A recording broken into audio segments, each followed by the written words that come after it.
Today we are taking a look at a whole bunch of farms, but these farms are tiny, and I mean itty bitty. The biggest farm here is 3x3, which is like, it's so small. Before we get into today's video, I want to say a big thank you to those of you who are YouTube members. They have clicked that join button and they support me directly. You guys are incredible. If you want to find out more, click the join button. What do you get?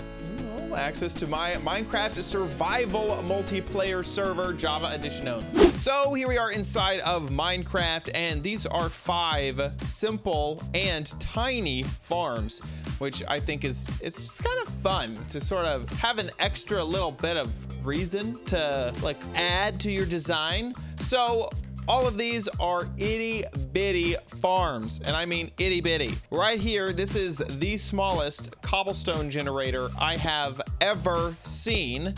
This is a really interesting design because normally with a cobblestone generator, you need to make sure that your water isn't gonna go everywhere and kind of go crazy. You also need to make sure that it's not going to touch your lava. Like most people's like main mistake, right, is they're like, okay, I got this. Okay, I got this. This is gonna be the simplest cobblestone generator you've ever seen. Put some lava down, put some water down.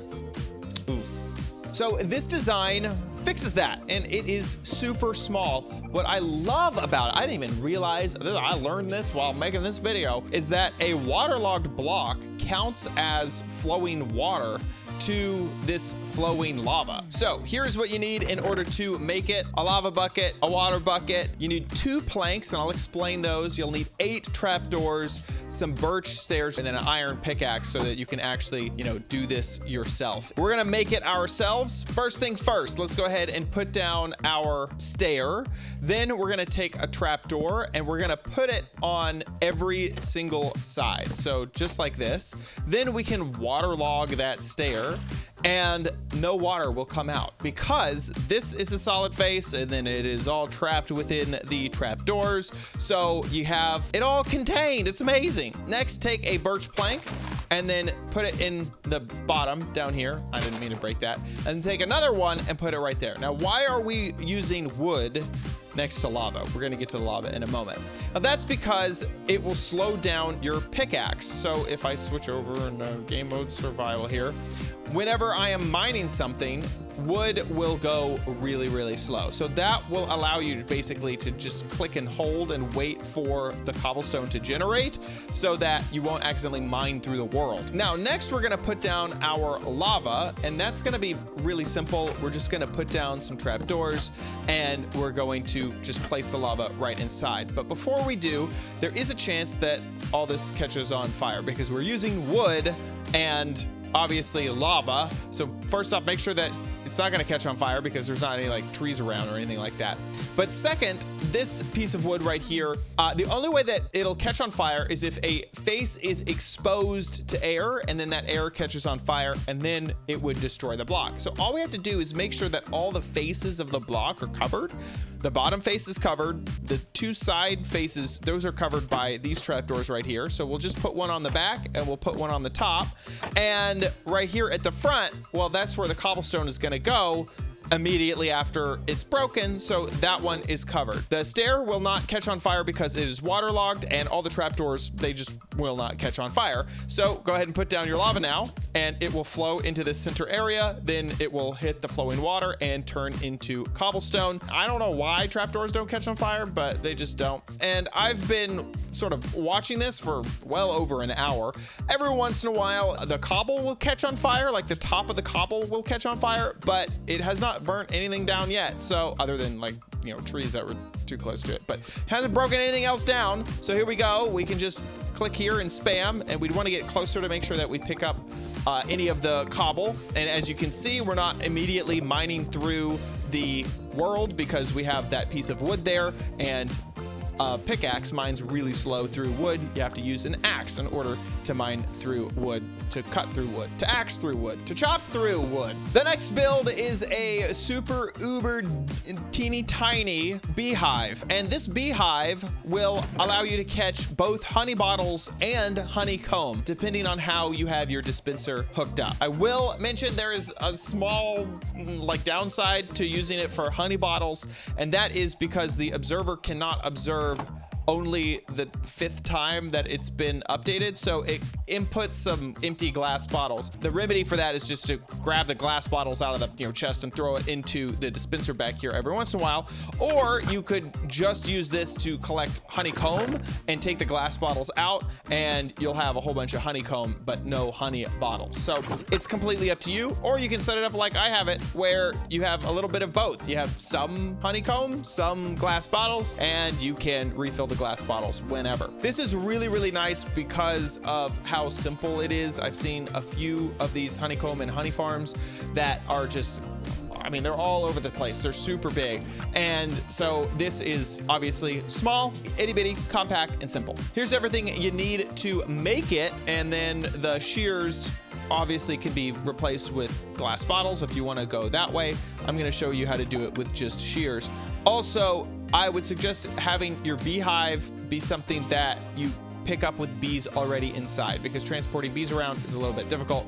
Or set this up to an already established beehive and then break it when no bees are looking, and then they'll go and find a new hive or a new nest, whichever one you use in this build. Like I told you, cobblestones sometimes catch on fire, but the whole build doesn't catch on fire. It's fine. Start off this build by putting down a chest, then taking a hopper and place it into the chest so that the nozzle is pointing into the chest right there.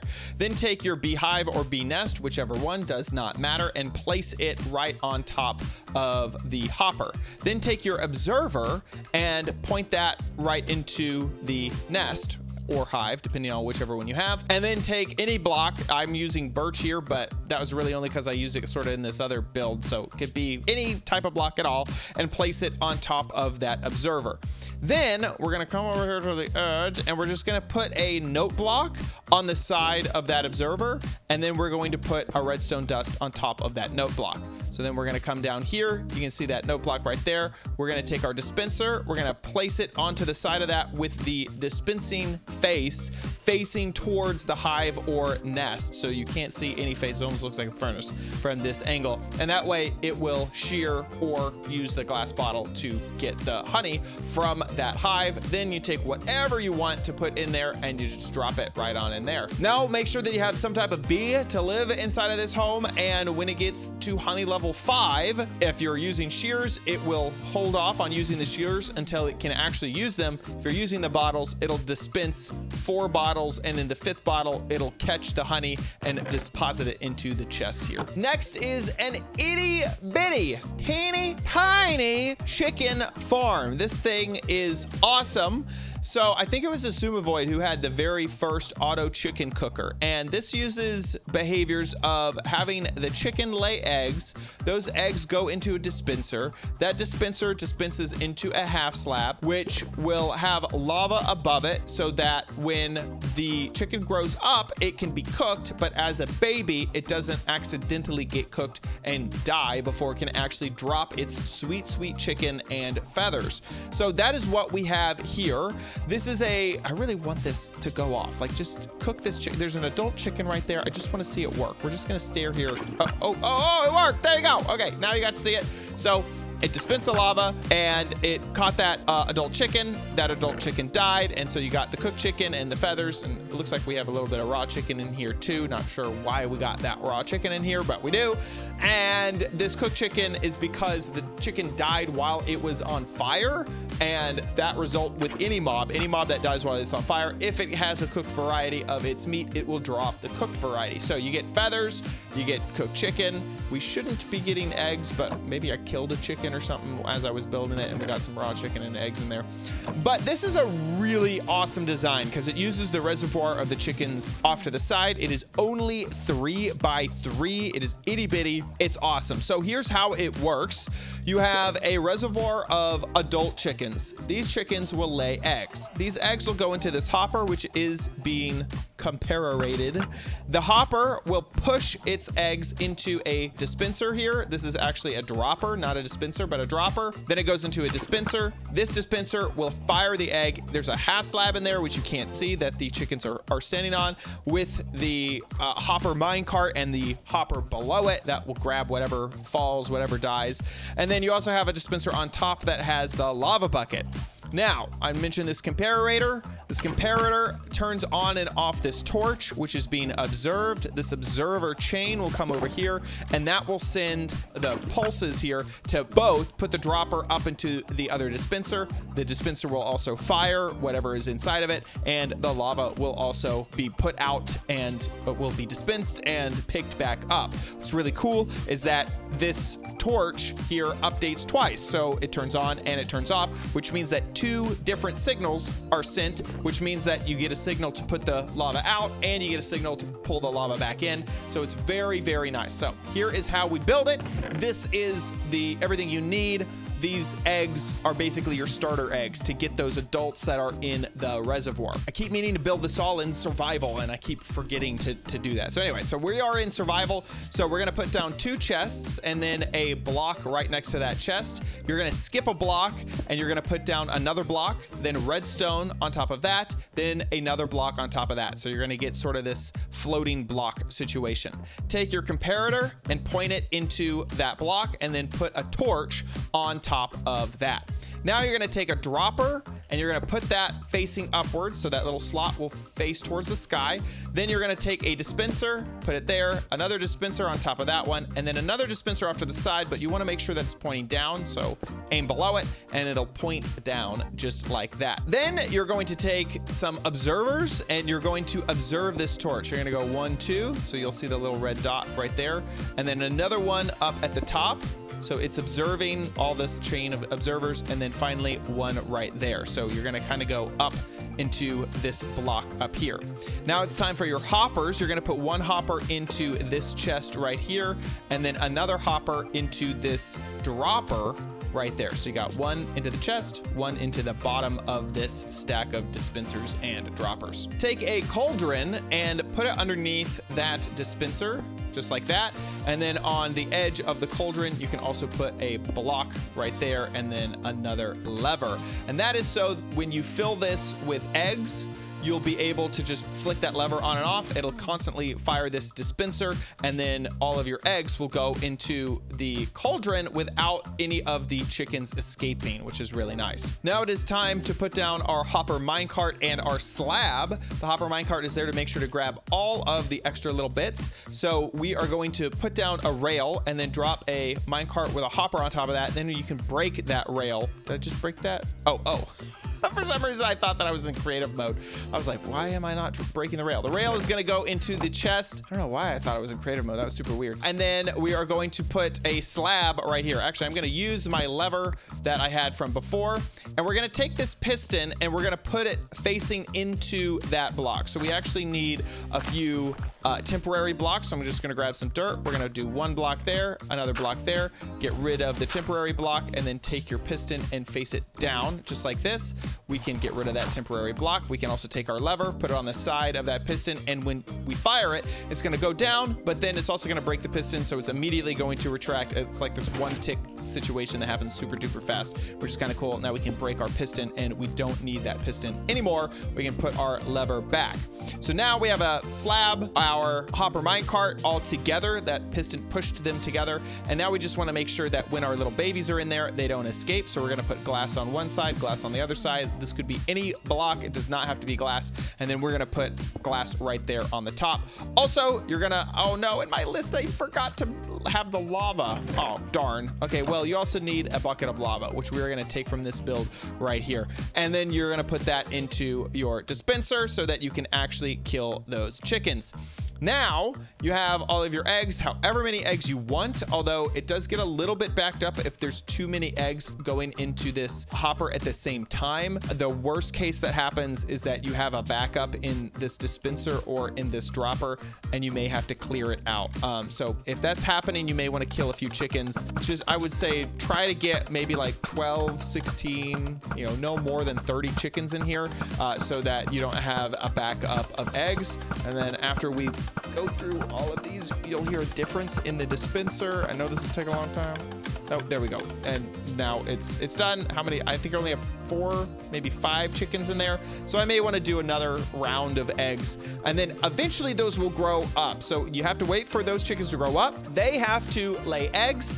Then the eggs, when they go into this hopper, the comparator will notice, setting off the chain of all of the redstone, sending the egg up to get dispensed. Actually, it gets dispensed right there, and then you'll have babies. So it'll take a little while for this all to get sort of warmed up and start producing cooked chicken, but once it does, then it shouldn't break. Now, getting eggs may be a pain, and I love this itty bitty egg farm. So this just produces eggs only, and it uses a really funny thing, which is honey blocks, which will make sure that animals can't jump. And so you only have this one high situation, but the chickens inside of it, they can't leave because they can't jump out of this one block cage that they're in. So this is all of the ingredients that you need to make this. I'm just gonna place it over here. And this one, we're just gonna go ahead and make in creative mode, because why not? So we're gonna put down our chest. We're gonna take our hopper, put it into the back of that, then take a rail, slap it on top. Then we're gonna take our minecart, hopper with a minecart in it, and then break the rail that it is sitting on. Now we are going to take a honey block, and we are going to try to get it into the same area as the minecart with the hopper inside of it. So all we're gonna do is put a slime block above, then put a piston down below, and this is just a normal piston because we're gonna do the same technique, and this one piston pulse means that it won't stick to anything. Whoop, there you go. And now you have your piece of honey inside of the hopper with a minecart, and our lever got sucked up by the hoppers. Now we just need a tiny little cage for the chickens to be inside, so I'm gonna put down a temporary block. I'm using that trapdoor, so we're just going to attach the trapdoors to that block, and now we can break it, raise the trapdoors, and now we have our cage for the chickens. And then just spam those eggs inside of there until you get a few baby chickens. They will eventually, whoa, how did I got like 8 chickens there. That was crazy. They will eventually grow up, and you will have adult chickens when they lay eggs. Let's just simulate that by just dropping a stack of eggs on there. They'll get sucked up by the hopper situation and deposited into the chest. Finally is this baby cactus farm. Now this produces cactus, but I will be honest, it does not produce cactus very fast. I've been sitting here for a while, and it's only produced 5 cactus. Luckily, you don't need cactus for a whole bunch, basically just green dye. So it is what it is. I would set this up at a base that you're at all the time, and then when the moment hits you that you need cactus, you can come on over, and hopefully this will have a lot of cactus because it's been sitting there for hours and hours and hours. This is everything that you need in order to make it. Very, very, very simple stuff. So let's start off with a normal chest, then a hopper into the back of that chest, then a rail on top of that. And before we put the minecart with a hopper on it, go ahead and slap some sand on that, and it'll do this cool floaty thing right above. Then we can place our minecart with a hopper there, and then break the rail below, and it'll all fall together. So you have your minecart with a hopper and a bit of sand there, which is pretty neat. Next, just take your cactus and place it right on top. Now we're going to create basically a cage. And what happens is the cactus grows into this area, but if there's anything that is right next to cactus, I'm just gonna break this cactus by showing you. So I'm just gonna put this block here. The cactus will break. So what's happening is this cactus will grow into the space above it, then it will break, and the broken cactus will be sucked up by the hoppers with minecarts so that you can actually use that. So we're just gonna create that little cage. Because we have all 4 sides covered, the cactus isn't gonna go flying in some crazy direction, so that will pick up the cactus just fine. And that is finished with our tiny cactus farm.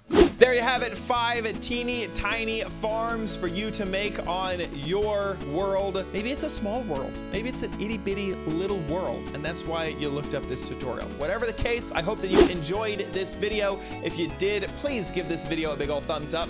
I really appreciate it. Also, make sure you subscribe for future videos, tips, tricks, tutorials, and spotlights here on OMG Craft. My cat just left, so see you in the next video.